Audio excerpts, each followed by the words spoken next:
You're listening to the Fanboy Garage Podcast.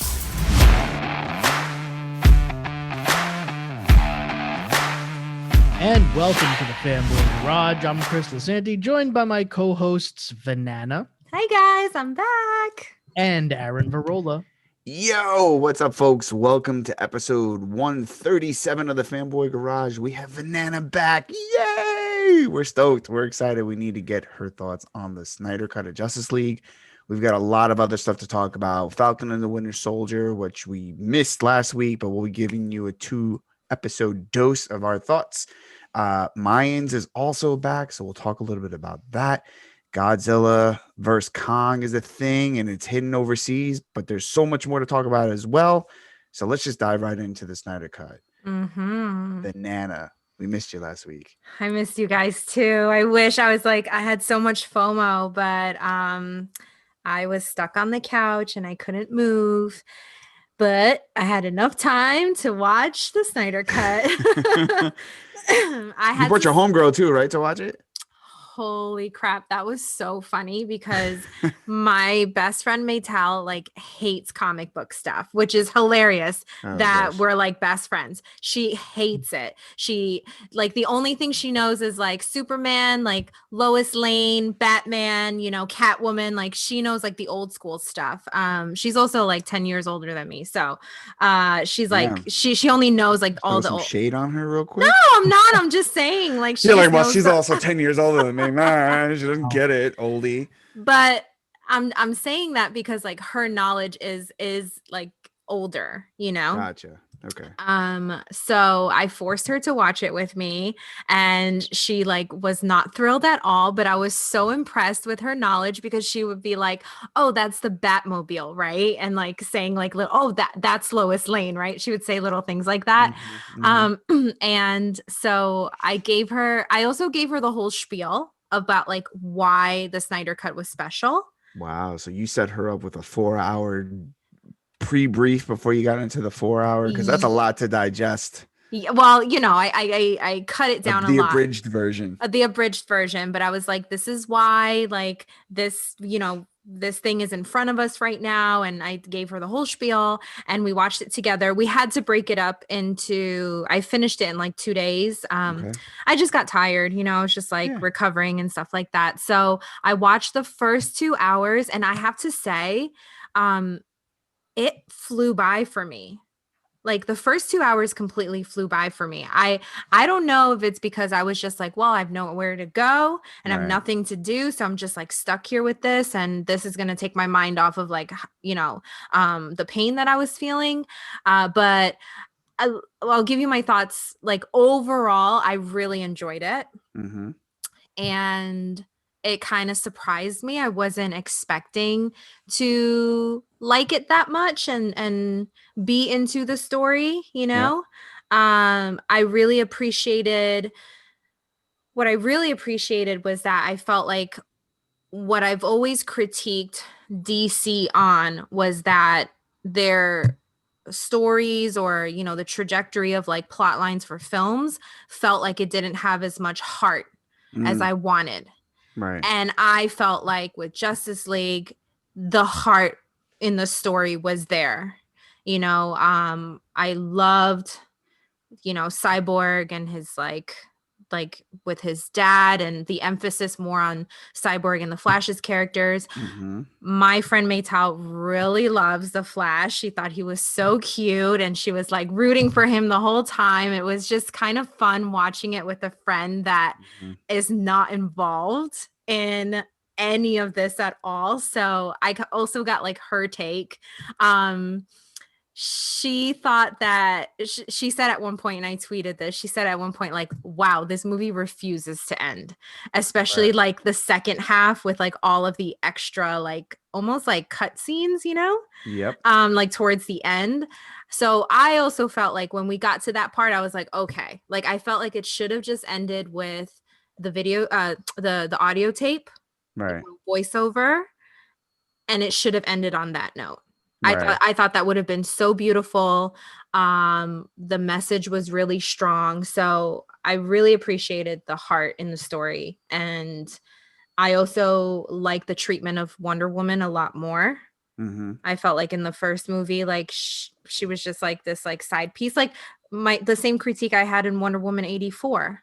Like she's this like side thing, right? In this version, we really saw like her, she's so powerful, man, you know? And I thought he brought justice to that, compared, no pun intended, compared to the theatrical cut. And then I would say the last thing that I thought I might not have liked, and I've critiqued when, before the Snyder Cut came out, was the color. And I didn't see the black and white version, but I really liked the coloring of this film compared to the theatrical cut. I think it made more of an impact, and it was quite beautiful. So I take back what I said about me not liking our superheroes in these like dark, like monochromatic, and I like more color. I absolutely take that back. Like, this kind of changed my mind. Yeah, it's interesting because I think that what a lot of people are feeling and when I say a lot of people, I mean people who weren't maybe crazy about BVS, right, but love this, which I think the three of us both fit that category. Is that because I did rewatch BVS, or tried the other day, because of the momentum of this, and it's very different in tone and feel to this. Were you feeling like, the rose-colored glasses might be on right now? Well, no, it was just to kind of revisit it, and seeing how it all ties together, and it just really does have a very different feel and tone to it. And this movie, I felt like, struck that perfect balance between the dark and, like you said, the heart, and some light moments. I did actually happen to watch Justice is Gray. Okay. And so I did not think that in 2021 what I wanted was a modern day black and white superhero film, but I thought it was gorgeous. I thought that in some ways, like Darkseid and Steppenwolf and even Superman, his costume to a point, like they looked much cooler in black and white. Really? Yeah, I shouldn't say much. They looked even cooler in black and white. Okay. And there were moments, and I know that if anybody watched Zack Snyder's playlist, which is one of the little extras that they have on HBO Max, he runs you through a bunch of movies that he thinks, like, if you like Justice League, if you like what I did here, here's some of the movies that like inspired me. And obviously one of them is Akira Kurosawa's The Seven Samurai, which is an all-time classic, right? Sure. And it does have that vibe, like if you watch it in black and white, right, of that type of a classic movie. I mean, some of the scenes where it's just like, like Lois and Martha talking, it's kind of just a black and white scene. Right, but like some of the stuff, like the more epic stuff, the history stuff, the battle stuff, like that stuff looks really cool. Did you fast forward to any of that while you were watching that? Through in the Gray? Gray? No. You just got time to give. Yeah. I just decided to. Yeah, because I wanted to just kind of experience it. Well, you know what it was? My plan was to actually do that. Just kind of. Oh, so okay, I got you. And just to kind of see what different things look like, but it kind of struck me a little, and I had time, so I was like, let me stick with this. I did want to rewatch the movie anyway, so I figured, why not? Like, this is a great opportunity to rewatch it because I can rewatch it, but like from a different perspective, which like you don't often get that opportunity. Is there like a timeline on it? Is it going away? The Gray, Justice is Gray. I don't know what the timeline is for either, to be honest with you. I don't know. They haven't really announced it. Yeah, I mean, it's funny. I need to see it again, I guess, just to appreciate I did it for Logan, but Logan is. Yeah, I did it for Mad Max Fury Road too. The black. And chrome. The black and chrome. Unbelievable. But yeah, I mean, these are just they're beautiful pieces. You know what is also interesting is because so the aspect ratio thing, which we did talk a little bit about in the review, like I'm so like cognizant of it now that like I was watching Superman and Lois, for instance, this week, and that's widescreen. And watching I forget what else I was watching the other day, and it was in widescreen. And I'm thinking to myself, like, you know what, if I get it. Like I get the 4:3 thing because they're watching at home on a television screen. There is something to that. And I do almost feel like it's a fuller visual, like in 4:3 than it is in widescreen, just because of the way. Yeah, because it's just the way it fills the screen and the way your eyes focus. I mean, that's one of the original reasons why TV was originally right 4:3, right? Instead of it's just because you wind up losing different parts of the. So I get it for like sprawling. You like the stretched landscapes and stuff like that. Like you can see in widescreen, it fits, but like there is something to be said. If you watch this and then you go back and watch like widescreen stuff, you almost feel like you're being cheated a little bit on widescreen. Like they're stretching it too much for you. Or just shrinking it this way. Like for some reason the eye, like I think this works better than this. Like for those of you not watching the YouTube version, I just you know, I didn't like at first when I saw the 4:3 format, I was like, oh no, is the whole movie gonna be like this? You know, because I'm just so used to like widescreen. But I have to say, I totally forgot about it.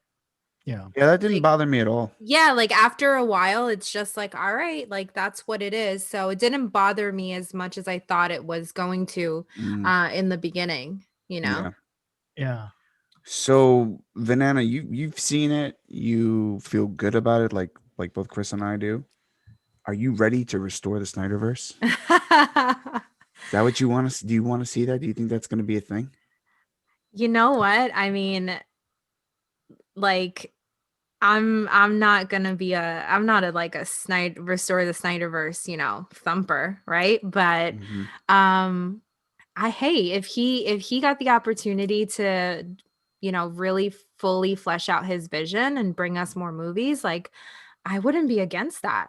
Right. You know, like and it's so funny that my perspective has changed so much after seeing the movie, right? Because before I was just saying like, oh my God, I have like so much fatigue. Just get it out there so we can just get it over with. We can just see what he intended and then like, let's move on, right? Like that was like my whole thing before.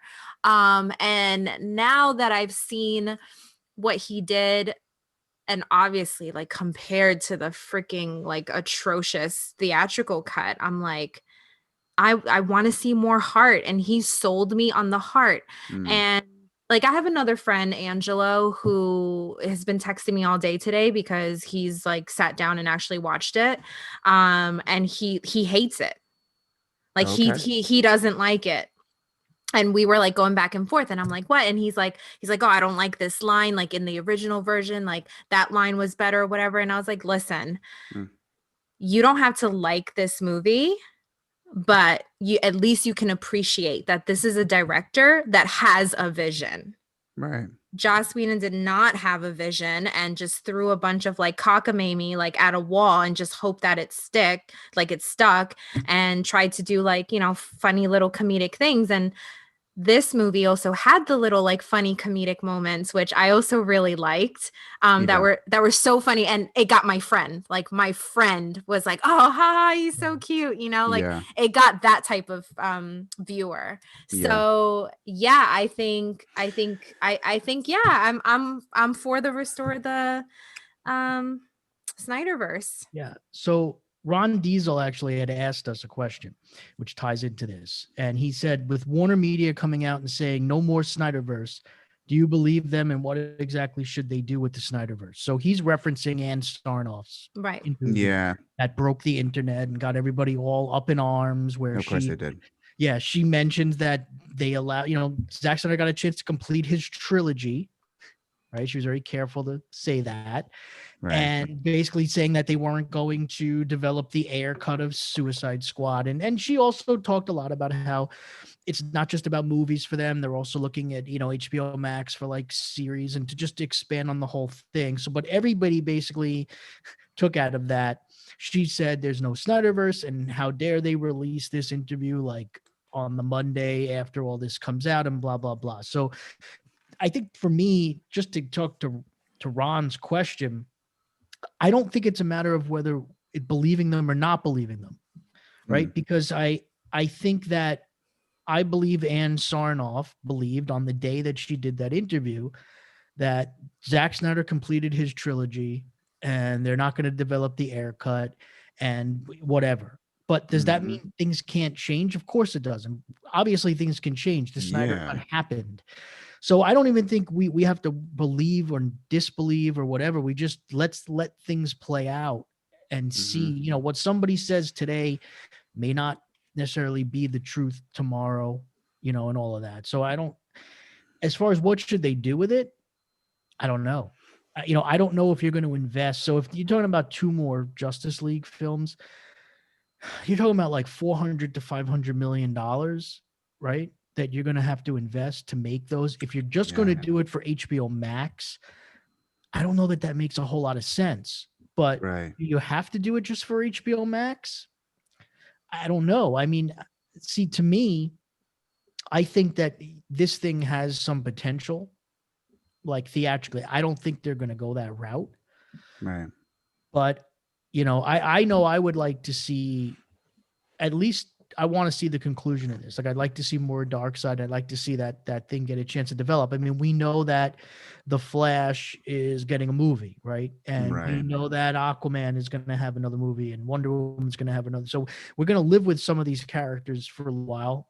Not this story arc, not this storyline, but like, that's why I've been asking, like, what exactly did it mean to restore the Snyderverse? So now we're getting a little bit of an idea, as I don't know that anybody knew really what that even meant. I'm sure it's meant different things at different points, but right now it seems like it means Justice League 2 and 3. Yeah. You know, like the completion of this story. Yeah. Supposedly, even because it's not, you know, he left it open and that was his intent. Yes. Yeah, I mean, it's not necessarily the Snyderverse, right? Because to your point, these characters still exist and they were part of the Snyder. They were introduced by Snyder in many ways, or all of them really.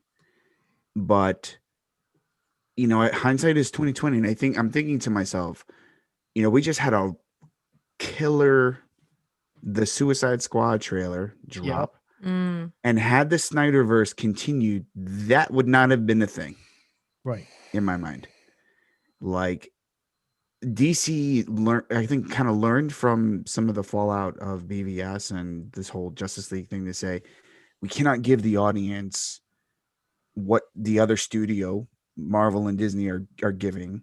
We need to diversify. We need to create a range of different stories and themes that are playing out across our characters. So you're going to get a Joker, you're going to get a Shazam, you're going to get an Aquaman. And now they've brought back, you know, some of those other characters in this particular bubble. I think they could very much create, you know, or finish some of that story. Does Zack Snyder still have it in him to do that? To your point, what's the ROI of all of that? Does it play out theatrically? Does it just go on HBO Max? Is there a mainstream appetite for that? Because I think that has always been the rub with Warner Brothers. They created, you know, BVS was a movie that was not championed by the mainstream audiences. It was very dark and very different. I think, you know, thinking about what Zack Snyder's Justice League looks like, a lot of what he gave us was like subtext and like stuff that probably would have ended up on the cutting room floor if studio heads were like, dude, that's a 4-hour film. You need to get that shit to 2.5 hours. Like, a lot of stuff would have been cut. And I think we still would have ended up with a decent film, but I think it would have suffered in the way that BVS did, where we get the Ultimate Edition and it filled a lot of gaps. So, like, would we have stuck? You know what I'm saying? Like, would a lot of that shit have been missed? Well, you probably could have gotten like and we mentioned this in our review last week, is that I think you could have easily made this movie 3 hours and still would have held most of its quality and its narrative structure. Like, I think that there were easy things if you needed to push comes to, you know, and 3 hours would have been okay because we've already set that precedent, right? Yeah. with like the Avengers, the last couple of Avengers movies and stuff like that. Yeah, For a but Justice those League are like movie, Avengers films, man. Like those are so different. yeah, but this is Mhm. Justice League. It's bigger than Avengers, theoretically, right? It's supposed to be bigger than all of that. These are characters that dwarf any of those Marvel characters in the big scheme of things. So you could certainly do a 3-hour Justice League movie theatrically if you build to it properly. Well, see, that's the point. Yeah. You hit it right on the head. There's no way you could do it could have been a BVS film, and then you followed up with a Justice League film that was 3 hours long. There's no way that Right. would have. Well, that was the original. Again, we know the original sin was they rushed to Right. to Yeah. Justice League, right? That was the whole thing of it. But you know what's interesting? Thinking more about Justice League, the one thing that amazed me is that I think what this movie showed you, though, is that you can, like, I mean, and even Vanessa, you mentioned it earlier with your friend, like how she loved The Flash, right? So Yeah. that's a perspective of somebody that's completely detached from all of this. But we all had that same feeling, right? So Right. it's like, and that was a character that version of the character, we didn't, putting aside theatrical, right? We don't know much about that or anything really about that character until this movie. Yet Mhm. that's who we connected with. Same thing with Cyborg. So like I didn't really think it was possible to get me to really want to connect to these characters without them getting like their solo movie first. Mm. But they showed that you could do it. So I do think that there's room. But in a 4-hour cut of the film. Well, Yeah. in the 4-hour cut, but even in the 3-hour cut, you still could have focused on that because a lot of the stuff you would have cut out, like the epilogue, right?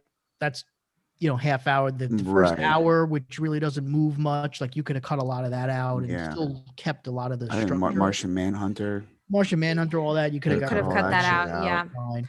Well, I want to answer Ron's question in that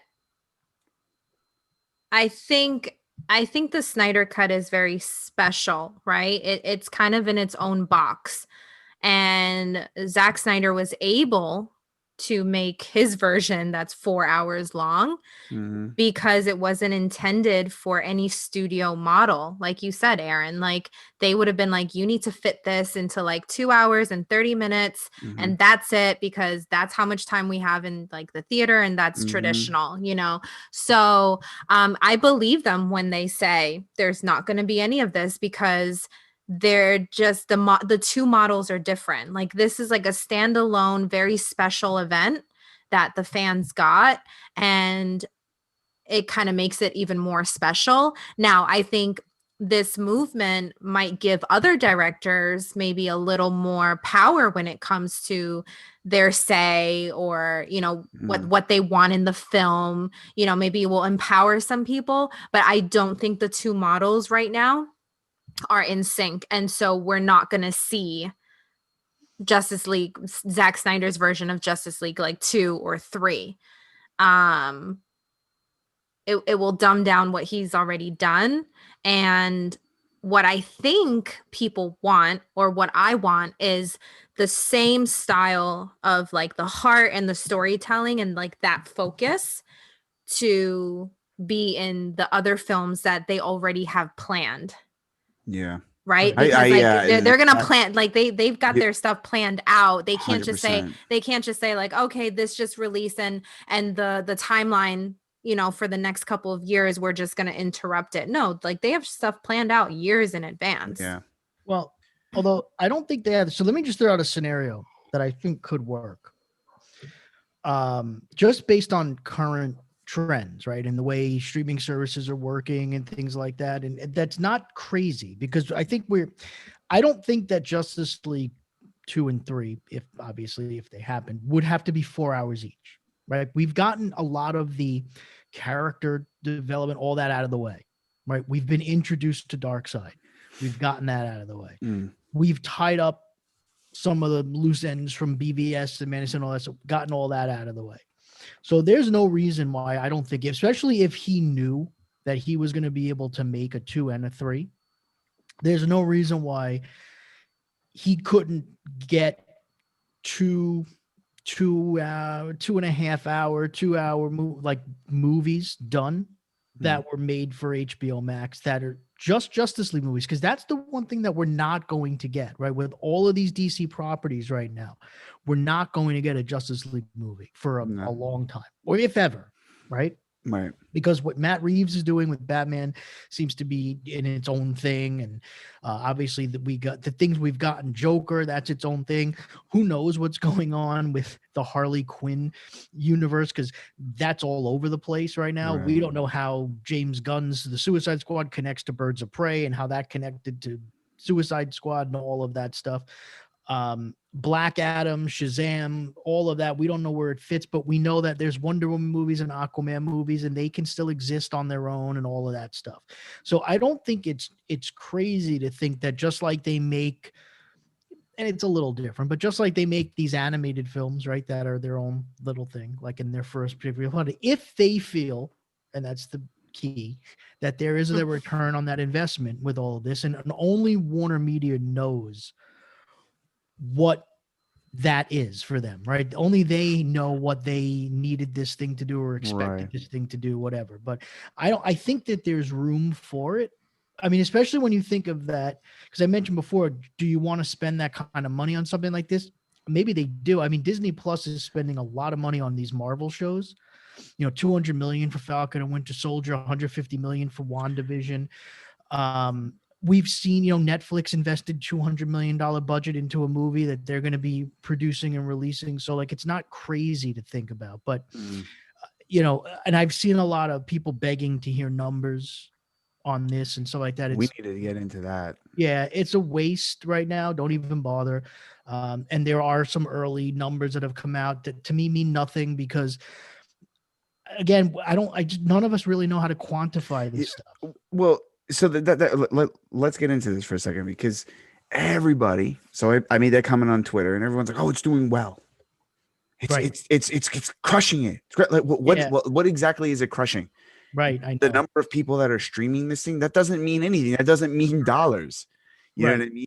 Like it may to some extent, but like you, person who commented to me, you love the movie. You are streaming the movie. You've watched it 8 times. Have you given 8 times the value of HBO Max to HBO, to Warner Media? No, you haven't. So that doesn't matter to me. You know? I know it's hard to, because again, and the other thing too is, and I've seen, you know, there are services, right, that try to figure out these numbers. I've seen, you know, Samba TV released a number that said it did 1.8 million in its first 3 days, which is less viewership than Wonder Woman 84 got. Right. In its first 3 days.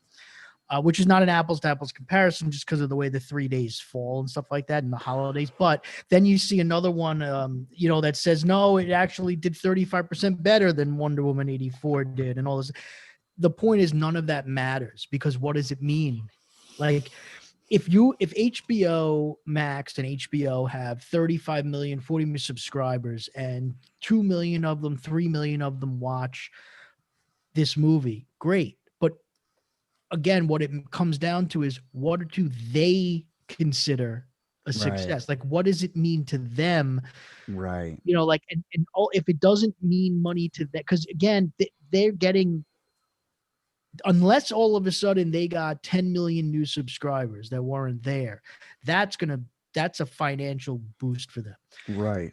Other than that, if it's the same 35 million subscribers watching it a lot of times, that's an exposure thing for them. Yeah. And it's something that they can kind of brag about and boast about a little bit. But again, we don't know whether that's something that really moves the needle for them. Also, how many people use other people's passwords? Well, and that's not going to factor in because they're taking in unique accounts and stuff like that. But that's the other thing. Again, I've seen people on Twitter saying things like, oh, just leave it on an infinite loop. No, it's not going to help. Yeah, I mean, what does that do? They're not making money off of it. Yeah, anybody that knows, you know, if you look at streaming, the only thing that matters is your audience, right? Your unique audience. Right. That's the only thing that matters. And you know, if one person watches something 100 times, it's still one person. That's right. That watched it. That's it's right. About getting 100 people to watch it one time. That's what really matters. Yeah. And that's really and we don't know yet what those numbers are going to be like. Yeah. And also HBO Max is still an emerging service. So even the overseas stuff, which some of it is video on demand, right? And purchases, I've seen charts like that, but all it tells me is that it's number one. Okay. That doesn't necessarily mean like it's the only new thing out. Of course it's number one. Like it was guaranteed to be the number one most streamed thing. It's number one because it's the biggest thing in streaming right now. No doubt about that. But theatrical Justice League was number one at the box office in its opening weekend. It was a bomb. So, but someone's got to be number one. So I would really I think everybody needs to pump the brakes and wait for Warner Media to actually, whenever they decide they're going to release numbers, that's when we're going to know. Yeah. I mean, if they report their quarterly earnings and are like in the month of March, we saw subscribers go up, 5%. We're going to have an indication that has something to do with Zack Snyder's Justice League. Of course. Right. Out, right. But even that, it's harder because you have to then split it with some of the other things that might be getting released at that time. And then, whatever, it becomes semantics at that point. But and the thing is that too, like I'm already seeing like the conspiracy theorists out there that are like, oh, they're not releasing numbers because they don't want us to be right, or they don't want to be blah blah. And it's just like, so you're telling me that you believe that Warner Media invested $70 million additional dollars into this, to let Zack Snyder finish this vision, to finish visual effects, to do reshoots, to shoot a new footage, gave him the opportunity to release this exactly the way he wanted to release it, a 4-hour version in 4:3 aspect ratio in color and black and white, and promoted the hell out of this because they wanted it to fail. No. Yeah. Like, come on. No. Yeah. Like, it's just like, I get it. Like some people just want to fight us against them, but it's ridiculous. They're not releasing numbers because nobody releases streaming numbers like that. That's just the way it is. Disney Plus doesn't do it. They do it finally when they have their, even like WWE Network, like they do it when they have their investor calls. Yeah. And that's when you get the real numbers because they can't lie. Yeah. Right. That's when they have to tell the truth, and they're going to be what they are. So, I mean, just wait till the end of April. Yeah. That's when the quarter's up. Yep. Yeah. That's business. Yes. All right. All right. Well, let's moving on. You mentioned the Suicide Squad thing, so let's talk a little bit about that trailer that came out. Bonkers. Just crazy. It's very James Gunn. It's like James Gunn, who just has an opportunity without Disney. It's James Gunn without the Disney filter, right? Just R-rated James Gunn. Yeah. But to me, like, and I kind of texted this to you guys when I was watching it. I was like, man, that trailer, especially the first half of it, before like bodies are getting ripped open and stuff. I was like, wow, this is very Guardians of the Galaxy. 100%. In the presentation, the music, the jokes, like nonstop. Yeah. Like, and I was like, it's fascinating how people are reacting to this, because I was actually surprised. I thought there were going to be more people that were like annoyed by they're gonna embrace the shit out of this thing, bro. They're gonna be they're gonna be bathing in it. They're gonna be bathing in that shit because they're gonna be like, oh, look at James Gunn, look how amazing he is on DC. But he gave the same sensibilities to the Marvel universe. Yeah. Like his him. DNA footprint is still on the MCU to this day. Yeah. Right. Like, and he did it with a PG-13 film. Yeah, he's gonna kick ass in this movie. Like, it's James Gunn being James Gunn, like bringing his brother in. Oh my god, why do I blank on people's names when I'm in the middle of a conversation? His brother? No, not his brother's name. The other dude. Oh my god, Rooker. Oh, Michael Rooker. Michael Rooker. There it is. Bringing in Michael Rooker. You know what I'm saying? This guy's he's awesome. Well, and listen, he's not the only director that is a kind of a genre director that has his people. Yeah. Right. I mean, a lot of them have that. Great directors have their people that are going to pop up in their things. That's nothing new for anybody. But yeah, I mean, I thought it was great. And I've been excited about it. I love the posters, love everything about what they're doing with this. I just was kind of expecting a little bit more pushback because it's, especially with the whole like air cut thing that was kind of floating around like Twitter. It's like, well, this is not that. So I just was curious to see how people were going to react to that. So, dude, John Cena. Yeah. Oh my God. John Cena Unfiltered is like amazing. Yes. I love that kind of And shit. he's getting his own show. Yeah. I mean, and I love that they made a joke. They didn't call him dildo head. They call him like, you walk around with a toilet on your head or something like that. Yeah. Pretty much. It's going to be crazy. And you know what got me more excited was the realization that it's on HBO Max. Yeah. So it's like, I don't even have to leave the house to watch. Like, I still haven't adjusted to that fact. Like the fact that Godzilla versus Kong, which is this coming week or this week as you're listening to this, is going to be on HBO Max. Like, I still haven't digested that yet. That like all of these movies, like that's Mortal true. Kombat, all that is, I'm going to be able to watch it at home at no additional cost. That's right. It's like, wow, that's they basically have, it's like, it's funny because for the month, it's like they have your movie ticket. They have your payment, right? And you're like, yeah, all right, that's the price of a movie ticket is the subscription, but I get to watch all this other content. Yeah. It's kind of like that that AMC pass. Yeah. That everyone had last year where like you pay a monthly fee and you can just like walk in and scan your app. I mean, it's kind of like but I don't get to walk anywhere. I get to stay home and just chill out. They actually opened the little theater by me. Did they? And I think I'm gonna go catch a movie there. Wow. Yeah. They well, you're not the only one who's catching movies. I mean, not here yet so much, but I mean, Godzilla versus Kong opened up overseas and made almost $122 million, including $70 million in China. Yikes. That is China. That is actually better, right? That is a better opening overseas than Godzilla King of the Monsters and Godzilla 2014. Just put that into perspective. We're in the middle of a pandemic. Yeah. And that's how well that movie did overseas.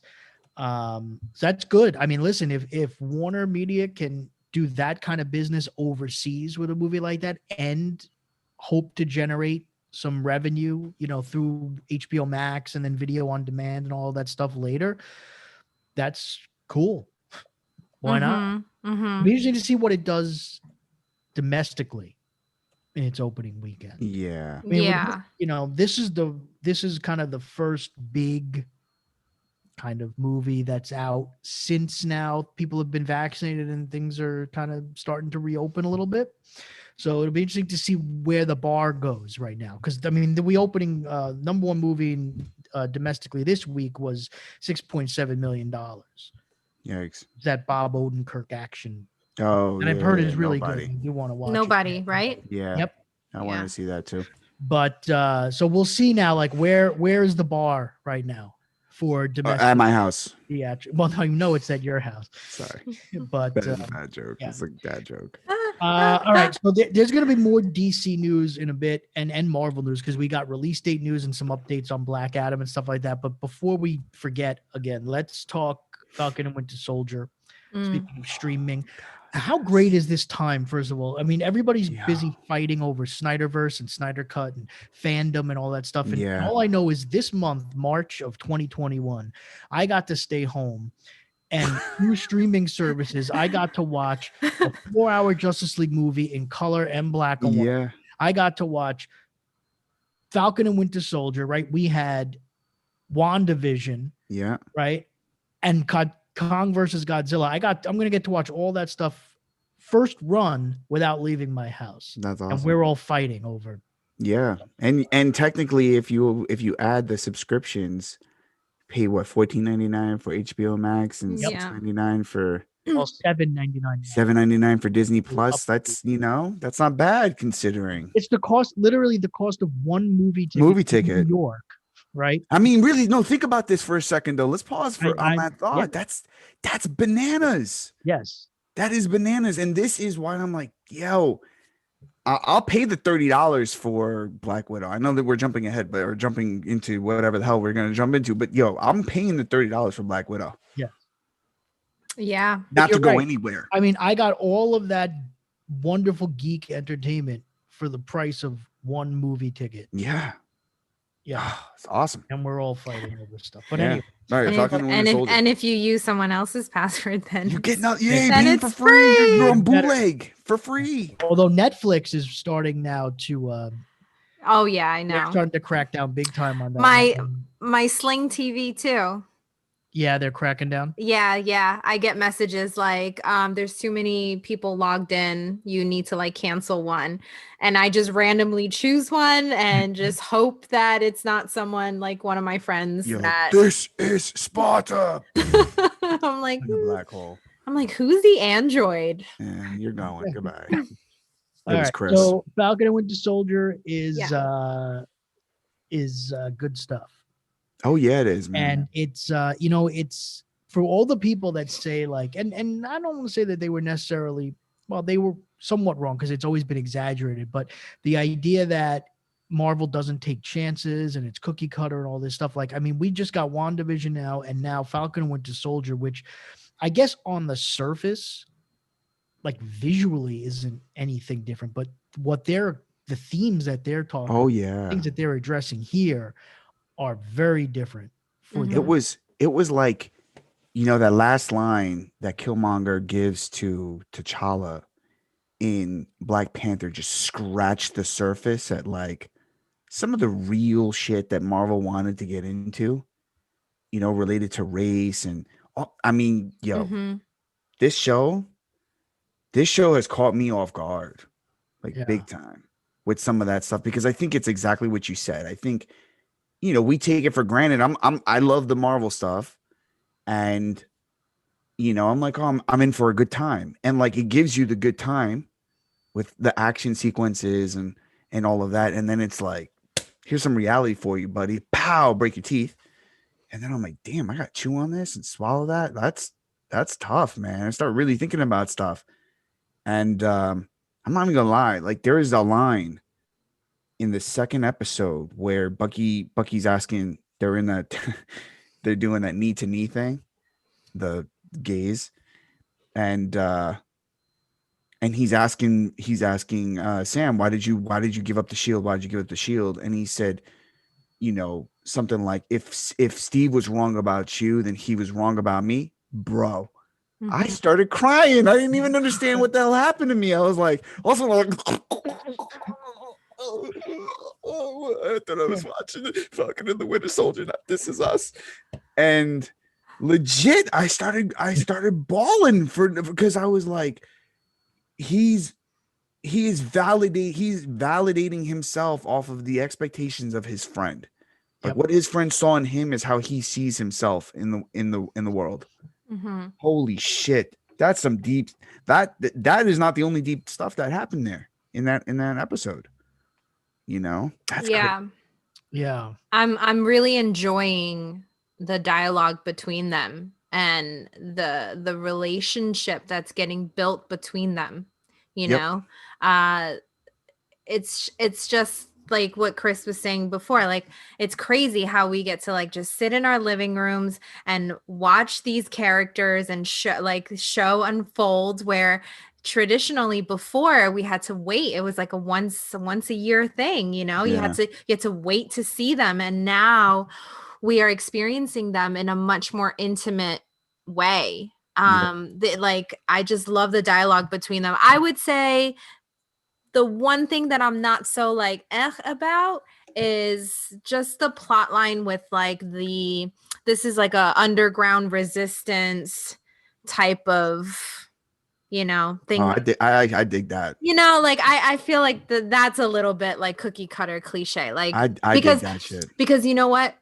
Mayans kind of is a similar thing. So I feel like I'm watching two shows, like with Adelita and like, the like the underground resistance fighters. I feel like that trope is like, okay, I wish there was something else. But if that's the underlying background tone for us to get the real story, right? Like the real deep story. Then I really don't mind it, but we'll see where it goes. Here's the thing about the concept about those freedom fighters, right? So there's this whole idea of like, they've been around. Like the girl says it in the second episode. She's like, everyone's focused on all the people that came back after the blip and forgot all about the people that were still here. Mm-hmm. And like a lot of that actually, is tackled in the first episode where Sam is talking to his sister and he's like, oh yeah, we're going to do this and that. And she's like, yo, like I was the one living here without you and doing all this other stuff. And, like, I think we also forgot about all of those people that were still there because we were focused on the Avengers.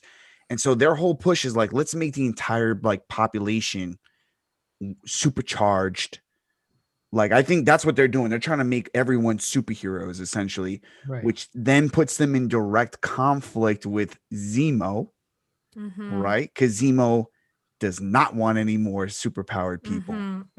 And that to me is like, yo, we're gonna watch these two forces. So you got the power broker, who's all about creating all these people, and then you got Zemo, who's like not for it, and he's just gonna like pin. This is gonna be the battle of the wits in this. And then you got Mephisto. Oh no. Sorry. Oh wait, sorry. I'll tell you what though. You want to hear my hot take real quick? Sure. I'm convinced that Bucky's therapist is a Skrull. It wouldn't surprise me. Yeah. Something's definitely up with it. Yeah. And we also got the big reveal though, right? Was Isaiah Bradley.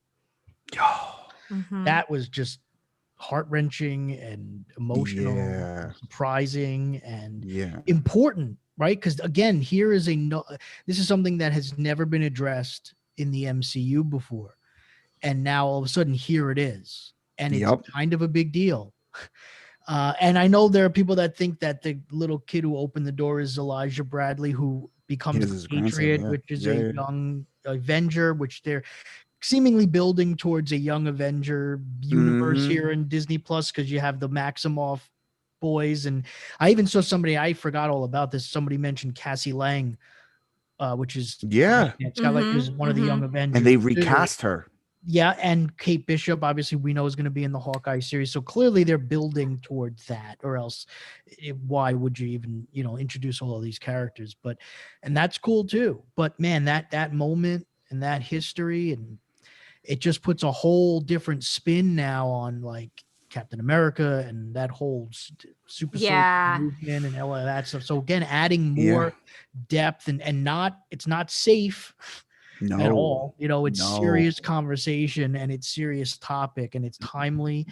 And the whole thing with the cops, when they walked out of the house, I mean, I was like, oh, it's like you're at like the top of the top, but even that is not gonna change anything. It says a lot about the weight that Sam views him, like how he views himself in the world. Like he does, like I think the reason why he didn't take the shield is because he didn't want to be the black Captain America versus just being Captain America. Right. And that's where a lot of those undertones are kind of shaping. And ultimately he's going to realize, hey, I have to be Captain America because no one else will. Yeah, because look at this idiot. It's funny. So that idiot, he came off as sort of endearing in the first couple of moments when you see him, and then you just kind of see how the power starts to like corrupt him. Yep. Like that whole moment with him, I'm like, oh, he doesn't seem like a bad dude. He's got his best friend with him. His wife is there. They've got a nice connection. Blah blah blah. And then all of a sudden, he's becoming Mr. Hotshot. Yeah. Like Jess was watching it and she's like, oh man, I'm gonna love to hate this guy. Yeah. And that's the thing, that the whole idea of like, what is it to be a superhero? Like, it's not just, it's that whole responsibility thing and, being humble and not, it's not about showing off and all that stuff. Yeah. You don't want to wind up being like one of the superheroes from The Boys. You know what I mean? Like, is that? I was just gonna say, just like you're just playing. Yeah. You just play it up when you're in front of the cameras. Right. And obviously that will probably lead to, again, we don't want to over speculate because you don't want to get into trouble, but this version of US Agent, which is what that character becomes, in the comics, that character has powers. This version doesn't yet, but clearly it seems like they're building to him wanting to get some. Yeah, I was like, he's going to get his ass kicked real bad. And then they're going to be like, oh, here, Sam, and then he's gonna be like, "What is taken away from me?" Blah blah blah, whatever.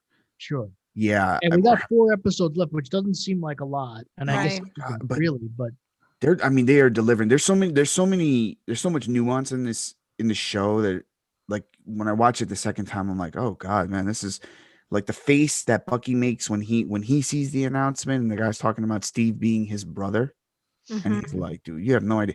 And then, like, the whole fight sequence on top of the trucks. Yeah. You see the glances given between Bucky and Sam, like we're doing this shit with like essentially Cap and Falcon all over again, or Battlestar, whatever his name is. I love the fact that Bucky jumped out of the car when he was like, "Yeah, my name's Battlestar." He's like, "Battlestar, stopped car." I love that shit. The action sequence are also like really awesome. Like, how about the first episode with that whole like flying action sequence? Dope. That So was dope. so cool. I was like, this is a Disney Plus show. Yeah. Yeah. Damn. And it was nice too, because actually from that moment on until like really that fight scene on the top of the trucks and stuff, like in between is not been a lot of action. No. So it actually makes sense to kick off with this big sprawling action sequence for a show that really is not about that. Right. That I love that about the show. It feels paced very similar to Winter Soldier. Yeah. In my mind. I think we mentioned that, right? The showrunner, that was like, that's their favorite movie. Yeah. And the other thing that I would say is, oh man, this is like the unsung hero of the entire show is Henry Jackman. Henry Jackman is the composer of the show. And he brings, because I think he composed First Avenger and has composed Winter Soldier. So all of that music is woven into this show, which makes it feel so connected to, and not that it's not, you know what I'm saying, but the music definitely gives it that cinematic vibe. And I dig it. Holy shit, do I dig it. I love how they like riff on like the Winter Soldier theme, like some good stuff, man. So Alan Silvestri did First Avenger. Yeah. Well, and I think also the thing is too, because WandaVision, for most of its run, the musical cues there were more like sitcom, kind of more indicative of the sitcom era that they were looking to portray. It wasn't until those last couple of episodes that it became something different. Here, this is very much in that Winter Soldier vein. It's the first of the like theatrical, for lack of a better term, of these MCU series, right? Where it allows itself to have that kind of a scope. Because who knows what the low-key show is going to be musically. I mean, I can't imagine it's going to be like that, like epic stuff. But we're just in for a great year. Yeah, I mean, Aaron, you started to talk about it a little bit, Black Widow. So, I mean, they announced now that once again, it's been moved. The new date is July 9th. Yep. And it's now going to be released in theaters and on Disney Plus Premier Access. So you'll be able to, I guess, for $30, right? That seems to be the going rate. Yeah. Yeah. So we will be able to watch it at home, which is pretty exciting. Now, July 9th was the original date for Shang-Chi. So now the entire slate has bumped. So Shang-Chi is now September 3rd. Eternals is November 5th and December 17th for Spider-Man 3. So really, I think just Shang-Chi and Black Widow moved.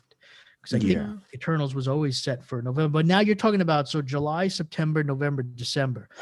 You're going to have 4 movies coming out. Bang, bang, bang. In that very short period of time. Yeah. Yeah. Oh, I'm so stoked for that. In between that, you got Loki. Yeah. Well, it's Loki July 11th, which is 2 days after Black Widow. Assuming they keep that date, locked in. Just bask in it. Sure. Yes. That's awesome. They could have, I guess, if they wanted to, they probably could have. And I don't know where it falls in the timeline, but they could have, I guess, if they wanted to have moved, they could have moved Loki to May, right? Where Black Widow was supposed to be, just so we don't have this gap, but whatever. Mm-hmm. It is what it, yeah, but we just be basking in it, bro. Sure. Great. I'm so excited. So excited. All right. And I mean, like, Black Widow, Yeah, I ain't going to the theater for that. I ain't going. No, I want to. I would love to. I ain't going to the theater for that though. See, that to me is a movie that I'm okay watching it at home. Yeah, and you know what it is? It's not even. It's like the cinematic scope of it. I think that's fine. That's great. I'm gonna miss it. Right. You know, like the cheers and all that stuff. But like at this point, I'm like, all right, let's just move on. Eternals, I'm catching that in the theaters. Yeah. Yeah, I mean, Spider-Man for sure, but like, and it's not. I don't know. It's not a knock on Black Widow. It's just like Black Widow was supposed to be out like. Yeah, it's like it's like turning into like New Mutants, you know. Well, yeah. I don't like after Falcon and Winter Soldier, seeing the scope of this show and what scope of Wanda and stuff like that. Like, I almost feel like Black Widow. It's gonna feel like a Disney Plus thing for me. Like, when was that movie originally supposed to drop? Was it like in May? May, right? Last May? I thought it was like last May or March, something like that. Or April, something like It right before the pandemic to really started to get real. Yeah, it was supposed to kick off the whole. I think it was like May 5th. I think it was May 5th. Yeah, but we were still in lockdown in New York. I'm ready to see that shit for real. Get it over with. Seriously. And it's kind of funny because I think while we feel like all of these shows and movies are interconnected, and they very much are, they kind of aren't either. Like, they're connected, and then there's time. You know what I'm saying? Like, we know that Doctor Strange is going to have, like they said, the events of WandaVision are going to directly tie into Doctor Strange and the Multiverse of Madness. Well, on which end? Yeah. You know what I'm saying? Like, it's going to pick up at maybe on Doctor Strange's part, but they didn't really like. Sure. I mean, they connect in the sense that, like, clearly the blip has had major, as you would assume it would, has had major ramifications right on the world, which, and it's good that they're addressing that, because it would have been weird if they didn't, right? But it doesn't have to necessarily connect in very specific ways. I mean, introducing Scarlet Witch, like the actual Scarlet Witch as the character, right? That's a way to get it. And that whole universe and the kids and the spell, no, that's a way to get you to Doctor Strange and the sorcery and the magic and all of that stuff. Just like this series, and who knows where it's going to end up. But if it ends up with, Sam being Captain America, whatever, like, I mean, that's and something Zemo on the loose. And Zemo on the loose. That's something. And Sam even says, if you caught it in like I don't know if it was like the second episode where he's like, yeah, we just always fight like the same three. Yo, that things. shit's mad funny. And he said like wizards, as the last one. And I was like, oh, like that's them just like nodding. Androids, wizards, and aliens. Yeah. And that's just them like giving a nod. So now we're gonna see this like witchcraft, right? Yeah. Like come into more play in the MCU. Dope. It's gonna be exciting. Yeah. So, and then you have Loki with like his magic, Yeah. Well, he's an alien. Yeah, but who knows what kind of like but it's turning he's having in the universe. The focus on like the magical is something that I'm like really excited about. Yeah. I'm stoked about Spider-Man because I just saw something leak. What?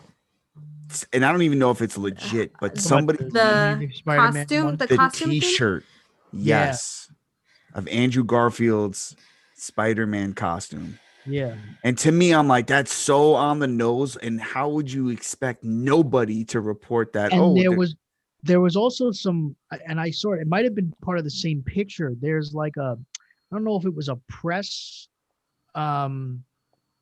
image or something, like an invite, something like that, where like every font, the fonts used all of the fonts from like Raimi Spider-Man font. Interesting. And like the different movies. And it was funny because like a couple of weeks, maybe it was even like a month ago, I saw a leaked photo of Tom Holland in the Raimi suit. Like that shit blew my mind. I was like, yo, I don't know what's happening with this. But I'm gonna tell you something. They drop a Spider-Man trailer with some of this stuff sprinkled. Gonna be the biggest Spider-Man movie ever. Yeah. Yeah. I'm telling you now, it's gonna be the biggest Spider-Man movie. This is gonna do like Avengers money. Yeah. We gotta wait. Chris is like, all right, Aaron, calm down. You're talking about The first or Age of Ultron money? I'm talking or like billions of dollars. Mm. He's like, well, I mean, look, the first two they made a lot of money. It's not like they were struggling anyway. So sure, it's not crazy to think, all that other stuff, you get a couple $100 million bump. All of a sudden, there you are. You're over. Yeah, Far From Home made $1 billion. Yeah, and it was eight something for. Yeah, and I totally forget that we're in this crisis, Yeah. Yeah. So just take my comments with a grain of salt. By December, and you're gonna have Christmas falling there and a couple holidays. Yeah, that usually bodes well. It's gonna be a nice setup. And then you got July 29th, 2022, which is the release date for Black Adam, which The Rock announced today. Finally, 15 years after he announced the first. Yes, and now this movie is shaping up to be a big deal. Now they announced Pierce Brosnan, Dr. Fate. Dr. Fate, one of my all-time favorite characters. Love Dr. Fate. That's been one of my people always ask me what character, lesser known character, would you love? I always say two things. I say The Question and I say Dr. Fate. Yeah. And now finally we're at least getting we still need to get that HBO Max, by the way, would be perfect for a Question series. Give me an R-rated Question series. Amazing. But yeah, Dr. Fate and another DC casting announcement too, that Billy Crudup is being replaced. That's right. Flash as Henry Allen because of a scheduling conflict, not because they're looking to erase. Because all of a sudden, he's on that show that just won an Emmy or something, right? And that was not expected to be that successful. And now because they had to push the production back, he the heck was the name of this show that he just Golden Globe, maybe The Morning Show it's called. Oh, the one on Apple TV, Apple TV Plus. Yeah, he just won a Golden Globe or something for it. And anyway, when they first announced the movie, he wasn't in it, and now he's in this, and he's because of the scheduling changes because of COVID, he's not going to be able to do it. But Ron Livingston, who will always be Peter Gibbons to me, he is now going to play the role, and I'm okay with that because they kind of look alike. I celebrate Ron Livingston's entire catalog. There you go. Cool. Including that horrible show, A Million Little Things, that he was on. No, that was just an Office Space reference. Yeah, classic. And, so yeah. And then Helen Mirren, didn't Helen Mirren get cast as well in the Flash? Or no, Black Adam didn't, or something. Yeah. Shazam 2. I don't know, one of those films. She's playing a goddess. Oh shit! Did I catch you guys off guard? I think it was Shazam. Something like that. She's Shazam. Yeah, Shazam. There you go. Shinope. Hespera. There you go. Shinope. She's the daughter of Atlas. Not looking forward to that. I swear to God. I despise Shazam. Yeah. I tried to watch it again. I couldn't do it. Yeah. It's not a favorite. Not a favorite. Not at all. Well, are you excited about Black Adam though? Yeah, I mean, well, hey man, I'll drink the sweat off that man's head. Yo, funny that he wasn't voted. You know how they voted the world's sexiest bald men. Who did they give it to? They gave it to Prince William. What? And I think it's because The Rock is artificially bald. I think they meant what do you mean? No, he's not. What do you mean? What do you mean? Watch that dude's hairline just go like this. Really? Yo, hell yeah. All right. Well, he'll have to grow it back in to prove it. He says it too. He says, it's funny that he said that. He did say that. Oh, he was, because he'd have a weird fro. I'm like, bro, it was going up, and then he just started doing the loopy thing up here, and before the Red Sea start to part, it's kind of like, bro, you're definitely bald. Yeah, so he had a really funny reaction, and the internet, all Stanley Tucci fans were also really outraged that Prince William was voted. Oh, I've seen everybody do it. Because Prince William, David fans are up in arms too. Joking, but he still has hair though. He got. You know what's funny? The way he looks, he's not committed. He needs to cut that shit. He needs to commit. You need to commit to the new look. Yeah, I'm gonna say Chenault on this conversation. I think they gave it to him to kind of like steer away from the like the drama that's going on. We're gonna give you the sexy bald. Get the hell out of here, sexy bald. He looks like us. Whatever. Hilarious. Aaron, you don't want to drink his sweat. Is that what you're saying? No. Right. No. Got it. Tastes like tea. All right. Earl Grey. Instead of Zoa. Oh boy. Wow. Nah, this way. We have yeah. involved on this show. So Black Adam. Yeah. That's gonna make a lot of money. You think? Yeah. I'm gonna go out on a limb. Yo, I think it's funny. If they show him like seriously kicking some ass, which he likely will. Yeah. Absolutely. You know? Like in a legit kind of way, like in a superhero kind of way. Yeah. Not just in a, I'm a big dude throwing elbows and doing old school wrestling moves in my movies. Yeah. He's got to deliver, and like flying in the air and just straight up smacking the shit out of people. Yeah, like I really hope it's like we see Black Adam. Yeah, you know what I'm talking about, not just The Rock, and not just The Rock, and like and like make it all about him. Like everything is kind of like going that direction now, and I really don't like it. It's the one fear that you would have to have is that he's such a dominating personality that you would hope that you're going to be able to get past the fact that you're looking at The Rock in a costume, in the Black Adam costume. Yeah. Yeah. I think it'll be okay. I mean, this has been a passion project of his, so I would, you know what I mean? Like it's not like they cast him in this and he's like, no. I mean, this dude is running the show. His passion. So it would be weird if he made it like all about him, especially since they have like the Justice Society and Dr. Fate. I mean, these are like deep cuts that are in this movie, so it's like there's some love there being put into this. Have you seen the second Jumanji? Yes. Mm-hmm.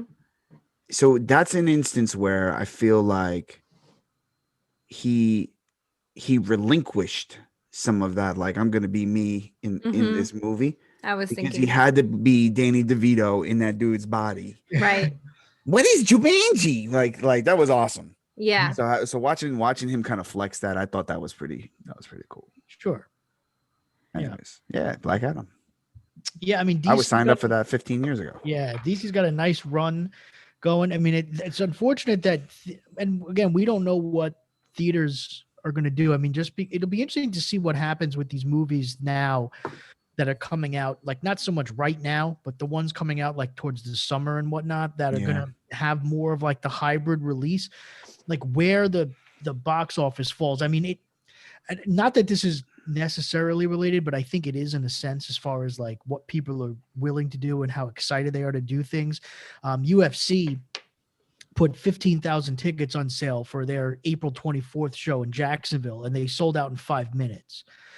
And they're going to be putting out tickets. They're going to be putting tickets on sale for their May show. I think it's May in Houston, full arena. And it's going to be interesting to see how quickly those sell. But clearly there's a demand for people to get out and be able to do things. So it'll be interesting to see with people having the ability to watch these movies at home, if they choose that route, without having to pay the additional fee versus going out to the theater and like having the day out into the theater. So I'm going to be fascinated to see what these numbers look like towards the summer for these bigger films, like a movie like The Suicide Squad. Like to see like what does that movie do theatrically versus at home, because it's really the wave of the future, right? So that's how I think ultimately things are going to be. We're going to see shorter theatrical windows. We're going to see movies being streamed sooner and sometimes at the same time and things like that. And I think it'll be fun to see how that plays out. There's clearly still a market for theaters, especially overseas. But it'll be interesting to see where the U.S. market is right now. Because forget the pandemic for a second, just in the idea of like lockdowns and all of that stuff. It's just we have now become accustomed for over a year now, and for a better part of this year, it's still going to be able to stream things and watch things at home. Yeah. And as much as people are going to still want to get out, and will want to go to a movie for different reasons, dates, or just getting date out with the friends or whatever. Like, how many people are just going to stay home and watch these movies versus how many people are still going to go to theaters? It's going to be fascinating to see what that market looks like. Yeah, I also think like even pre-pandemic, how many times did I go to a movie every 6 months or a year, right? Like I would kind of choose the types of movies that I really wanted to go see in theaters. And I feel like with this like hybrid model, yeah, you can still choose like that one or two, like you want to see Eternals, right, Aaron? Like that's the movie you'll watch in theaters, but everything else you're fine with watching on HBO Max. You're the typical viewer now is getting exposed to more of your brand actually. Yeah. Than before it would be like, okay, well, I just went to see, I can't go see a movie every week. Right. For like the general person. I think for Disney Plus,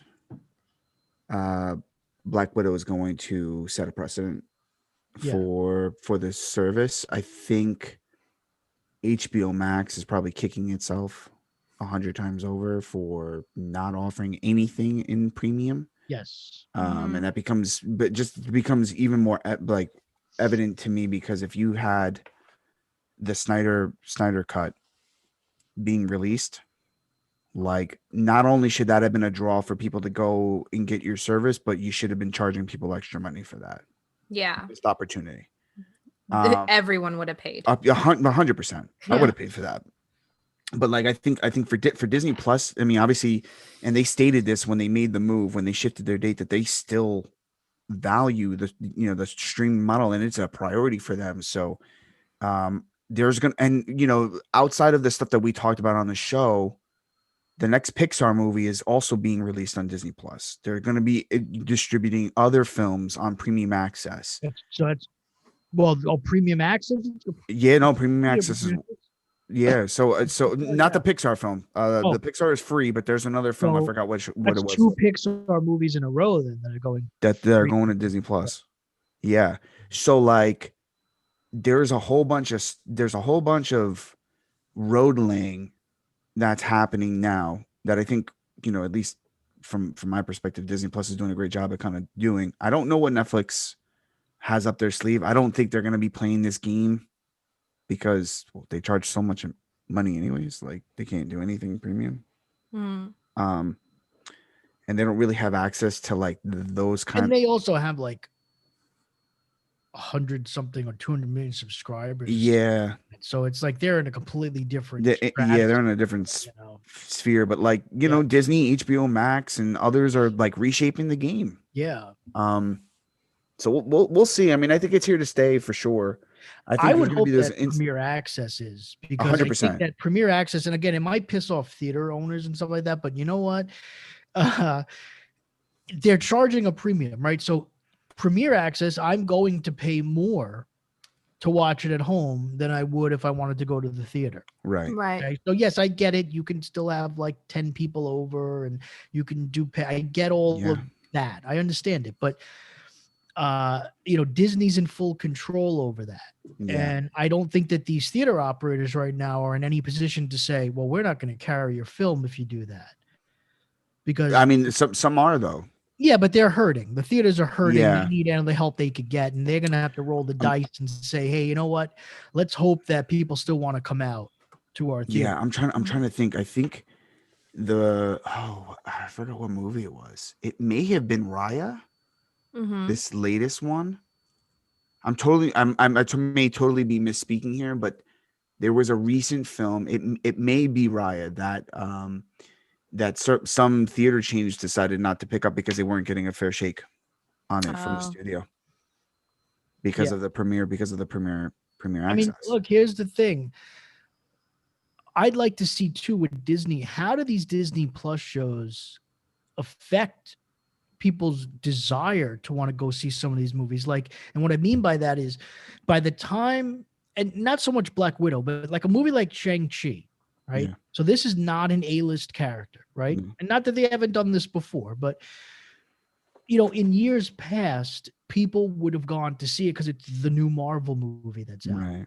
And that's how people experienced Marvel movies. But by the time that movie comes out, you'll have had WandaVision, Falcon and Winter Soldier, Loki, Black Widow. It's like, Familiars. does that make it a little, They're familiars. Yeah. Does that make it easier for people to say, hey, you know what? I've gotten my Marvel fix. I can skip this one, or maybe wait 3 months and then it'll be on Disney Plus and I'll just watch it then. And I'll wait because then a month later or 2 months later, I'm going to have the turn and then I'm going to have Spider-Man. Like, I think that, there eventually you're going to start to get some of that too. Yeah. Right. Well, I mean, we'll see because Eternals. So it's Shang-Chi and Eternals are the like weird ones.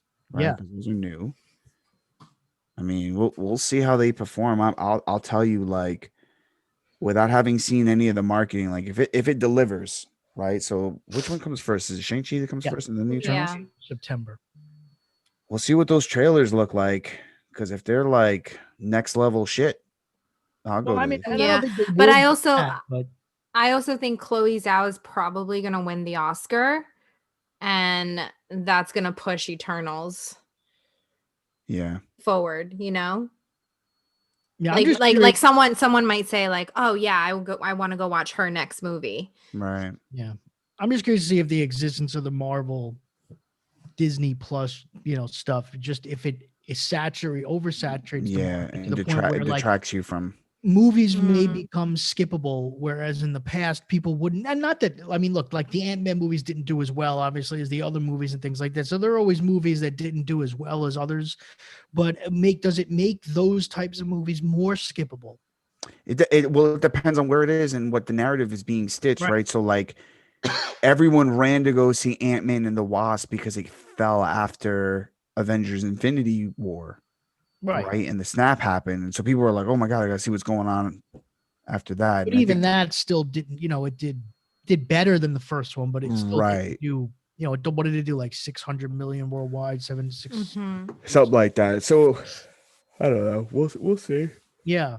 Sorry. So I'd be curious to see if it does have any effect on that, because you get your Marvel fix now. There's so many different ways to get it. Yeah, but now it's few and far between to a certain degree. Sure. So like you'll have Loki and then you have like you're missing. Right? Because but then you're gonna have Black Widow, and by that point, and no, actually, you're gonna have Black Widow, and then you're gonna have Loki right after that. So by the time Shang-Chi comes out, no, but that's what I'm saying. Like Loki is in July. It's Mhm. July 11th. Yeah. So and Shang-Chi is September. December Mhm. 3rd. You've got a little bit of time in between that Marvel. Well, not that much because you figure what is 2 Loki months. 6? Is it 6 episodes? What else is coming out though? Right. Well, that's the thing. But I'm saying, so you got 6 weeks there, so that's almost right up to Shang-Chi. Yeah. And Black Widow 2 days before Mhm. Loki. Yeah. Right. So I'm just curious to see if it has an effect, because for me, like, I feel like I've gotten my, like, I don't feel like there was a period there where I missed Marvel. We didn't have any Marvel last year. Yeah. I know. And now it's like we have not just movies coming out, but now we have these shows coming out too. And it's like there's just a whole lot of Marvel. Yeah. I'll tell you, I think Shang-Chi is going to be the one to change it for me, because WandaVision at home, Falcon and Winter Soldier at home, Yep. Black Widow at home, Right. And Loki at At home. home, yeah. Shang-Chi might be the thing where I'm like, I need to catch that on the big screen. Yeah. We'll see. Yeah. Yeah. Depends on the trailer. All right. Alrighty then. On that note, let's get out of here. Of course, go to the You guys should drop it. go to the fanboygarage.com and check out our episodes in our merch store. And of course, join the conversation. No conspiracy theories, though. Just regular conversation on the social medias. Can't promise that. The Facebook, the Instagram, the Twitter at the Fanboy Garage. And of course, check out our videos. We are back this episode on video. It's on our YouTube channel, the Fanboy Garage Podcast. Like, subscribe, and all that fun stuff. You can see Aaron do things. And you can find me on Twitter at RealCLMighty. You guys can tweet me at Vanessa_TFG. And you can send me hate mail at @AARonSpeaks on Twitter. That is @A_A_Ron Speaks. Thank you once again for listening to episode 137 of the Fanboy Garage. We'll catch you guys next week. Laters. Caw-caw.